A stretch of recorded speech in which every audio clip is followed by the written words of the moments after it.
El doctor Donato Spacavento, uno de los principales sanitaristas de aquí de la Argentina, que fuera de cámara te cuento para que sepas, hablamos hasta del orden en el que hay que ubicar los alimentos en la heladera. No es un dato menor, las heladeras funcionan de una manera automática, va prendiendo y apagando el motor, esto refrigera los alimentos, pero también tiene que ver un orden sobre cómo colocar precisamente los alimentos dentro de la heladera, el horario para hacer ejercicios. El doctor se levantó temprano hoy para hacer los ejercicios matinales personales y recibirnos a esta hora temprano en su casa aquí en Belgrano, porque bueno, lo importante es tratar de tener ultimadas todas las precauciones, decíamos, desde la heladera hasta la hora de hacer los ejercicios, cómo bañarse, cómo acostarse, la temperatura del aire acondicionado, si es que uno lo tiene, si no, el ventilador, todo esto vamos a hablar, doctor, porque, nos toca hacer móviles generalmente ahí en Palermo. La gente parece que sale más a correr, como si se quemaran más calorías, pero en realidad el riesgo cuando estas temperaturas son altas, por ejemplo, para hacer ejercicios, es alto.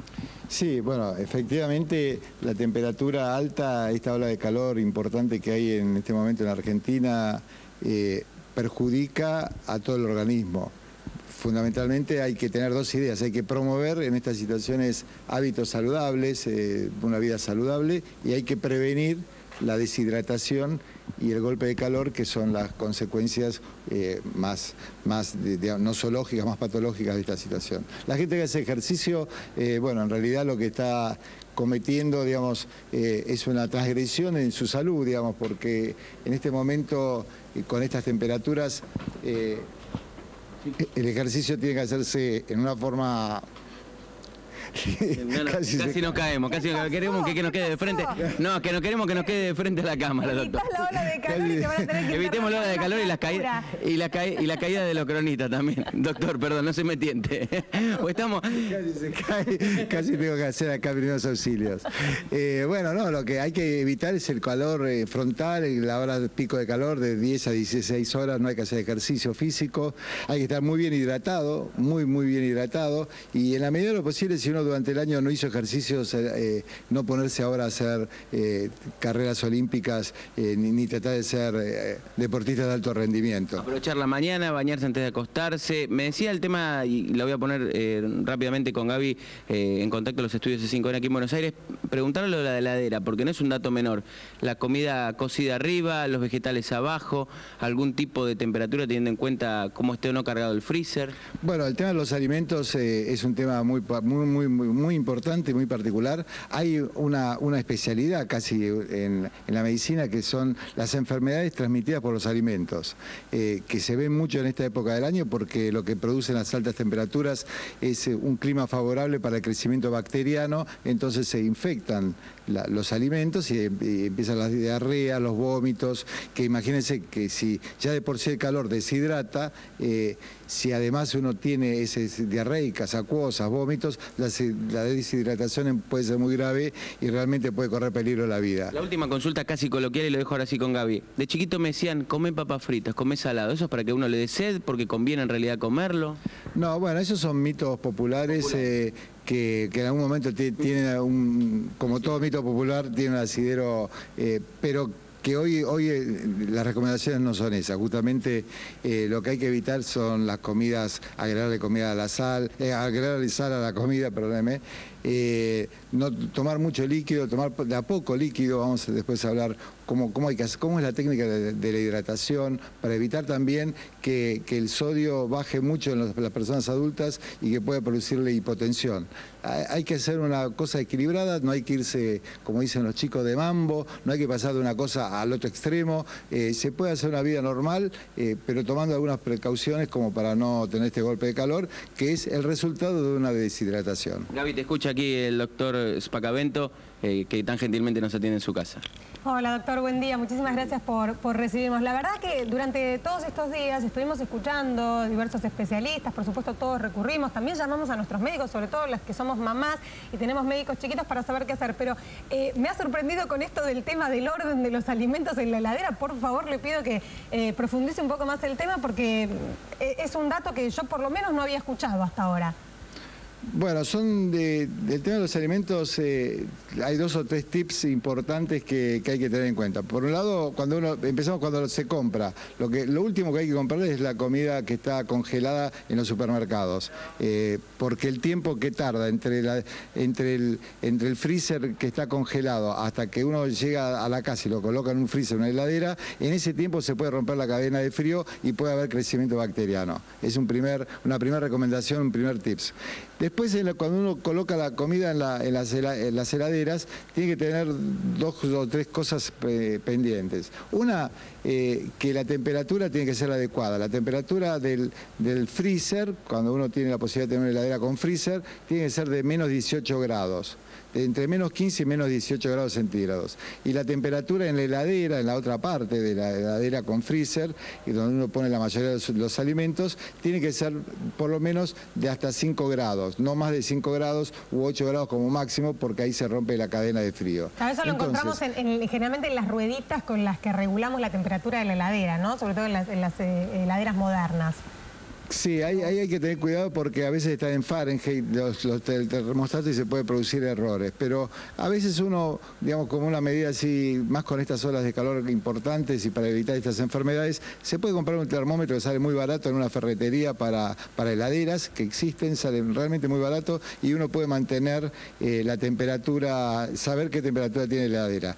Le decía los alimentos, como hay bajas de tensión, la temperatura puede bajar, los alimentos tienen que estar distribuidos de una forma razonable para que no contaminen unos a otros. Entonces, los alimentos crudos, los alimentos que pueden chorrear, por así decirlo, de alguna forma líquido, sangre o fluidos propios del alimento, como tanto carnes como verduras, vegetales, tienen que estar en el estante más abajo de la heladera, porque de esa forma, digamos, no hay forma de que contaminen en el chorreo, contaminen otros alimentos. Claro. En el medio tienen que estar los alimentos cocidos. Y fundamentalmente, bueno, las cosas que ya están precocinadas y cocinadas que no tienen ningún tipo de pérdida de líquidos. Y en los estantes superiores tienen que estar los lácteos y los quesos y derivados lácteos que tienen, digamos, están más cercanos también al freezer y en general tienen que mantener una buena temperatura. Donde más baja está la temperatura son los estantes más altos de las heladeras. Y con respecto al freezer, la comida tiene que estar en general, cuando hay riesgos y a las personas que tienen problemas o que han tenido problemas con los cortes de luz, de tratar de agrupar la comida en los freezer, porque de esa forma se puede sostener y mantener la temperatura y no romper la cadena de frío si hubiera un corte de luz por mucho más tiempo que si lo estuviera disperso en un freezer. La comida hay que envolverlas en los papeles específicos para freezer y hay que tratar de agruparlas y que estén todas lo más agrupadas posibles dentro del freezer.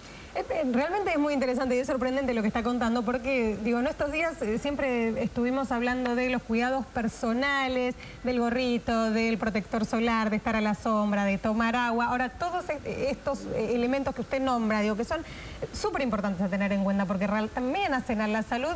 No los habíamos escuchado. Y esto de tener un orden también con respecto al frío, sobre todo con estas temperaturas tan altas, bueno, son datos a tener en cuenta. Repetimos entonces, la heladera a 5 grados y el freezer a menos 18. A menos 18, muy bien, sí. Yo voy tomando nota. Sí, es importante. Donato, decía usted algo muy importante. Estamos todo el tiempo recomendando tomar agua, hidratarse permanentemente, darle agua a los chicos aunque no pidan. Ahora usted decía también cuando abrimos este móvil que hay una manera de tomar agua. ¿Por qué es esto? Sí. Ya a cada rato que va hablando me voy sorprendiendo más. Bueno, porque uno tiende a suponer, a pensar, a imaginarse que cuando le recomiendan tomar agua es agarrar el pico de una botella y tomar la mayor cantidad de agua posible cuando va caminando por la ciudad o en una situación de calor. Y en realidad lo que hay que tratar es ir tomando de a sorbos, justamente pequeñas cantidades continuamente, durante el mayor tiempo posible, porque de esa forma no se produce, si uno toma se atraca, digamos, toma un sorbo muy grande de agua, por ejemplo, del pico de una botella de plástico, como en general la gente hace cuando está en un área libre, al sol, digamos, uno toma una botella de agua comprada y toma mineralizada y toma del pico. Bueno, eso lo que produce es una distensión del estómago. Al distenderse el estómago por esa gran cantidad de agua que hay, se produce un reflejo que es un reflejo de la saciedad. Entonces el cuerpo se siente como saciado y de esa forma uno tiene más inconveniente para seguir tomando agua y uno se siente como satisfecho de alguna forma y deja de tomar agua a lo mejor por varias horas. En cambio, la forma de evitar eso es justamente ir tomando de a sorbos, con un sorbete o con un vaso si está en la casa, o con el pico de la botellita, ir tomando de a poco, pero mantener permanentemente la hidratación. Y también otro tema importante es no exagerar con la hidratación. Digamos, hay que poner un límite. En general se recomienda. No, que se recomienda aproximadamente entre 1,5 litros a 2 litros de agua más de lo que uno está habituado a tomar por día en estas épocas de calor. Porque a veces hay pacientes que tienen, en general adultos mayores, que tienen problemas de hipertensión arterial o que están tomando antihipertensivos y que este aumento desmesurado de agua produce una baja de concentración de la sal natural que tenemos que tener en el cuerpo humano, y al disminuir la sal justamente producen cuadros de hipotensión, entonces se desmayan, pueden tener algún inconveniente en su salud. Lo que hay que evitarlo es, por un lado, primero consultar al médico y decir, bueno, cuánta agua tengo que tomar según la patología y la historia clínica de cada paciente. Pero por otro lado, es saber que no hay que exagerar, no hay que, hay veces que uno escucha cosas que preocupan, porque en realidad lo que está estudiado, que un cuerpo humano digamos, de 70 kilogramos, un cuerpo humano estándar, digamos, ¿no? Con una ingesta hídrica de entre 1,5 a 2 litros de agua por día, está bien, digamos, estaría bien hidratado. ¿Sabe qué pensaba? Mire, menos mal que aclara esto, porque pensaba en los adultos mayores con tal vez alguna descomposición o una descompensación como la que usted nombra, que lo primero que uno va a atinar a hacer es pensar, uy, está deshidratado, tiene un golpe de calor, se desmayó, démosle líquido. Y esto sería absolutamente contraproducente. Sí, hay que consultar, hay que saber la historia clínica del paciente para indicar. Los adultos mayores son muy susceptibles a la deshidratación, pero por eso hago la aclaración. Está bien de alguna forma estar muy precavido con los adultos mayores porque son muy sensibles a la deshidratación, y la deshidratación puede producir situaciones casi de accidentes cerebrovasculares por baja cantidad de sangre que llega al cerebro y que pueda producir algún tipo de infarto cerebral. Por lo tanto, en los adultos mayores y los niños hay que tener mucha precaución y hay que estar muy atento al tema de la hidratación. Los bebés que están en el tema del amamantamiento, en la época del amamantamiento también, las mamás tienen que tomar más o menos aproximadamente, siempre consultando al médico de cabecera, pero 2 litros de agua por día, y tratar de darle con más regularidad y con más tiempo la teta, como para que el bebé pueda estar hidratado, porque también los bebés se deshidratan, y el amamantamiento y la leche materna es muy buena, justamente no solo por la hidratación, sino por todas las otras los otros beneficios que tiene inmunitarios y en la relación madre-hijo. Doctor, bueno, tenemos que estar atentos a los síntomas. ¿Cuáles son aquellos que se pueden presentar para decirnos que alguien está afectado por un golpe de calor? Bueno, uno de los síntomas que puede o no parecer, que esto es un dato también importante, puede estar o muy sudoroso y que no calma con nada, o puede también estar seco, digamos, porque cuando ya empieza la complicación del golpe de calor, disminuye justamente incluso el reflejo de la sudoración, y el paciente no está sudoroso y sin embargo está teniendo un cuadro, porque ya está tan deshidratado que está seco, digamos, no está transpirado. O sea, que el tema de transpiración guarda. Al principio transpira mucho, pero después no deja de transpirar.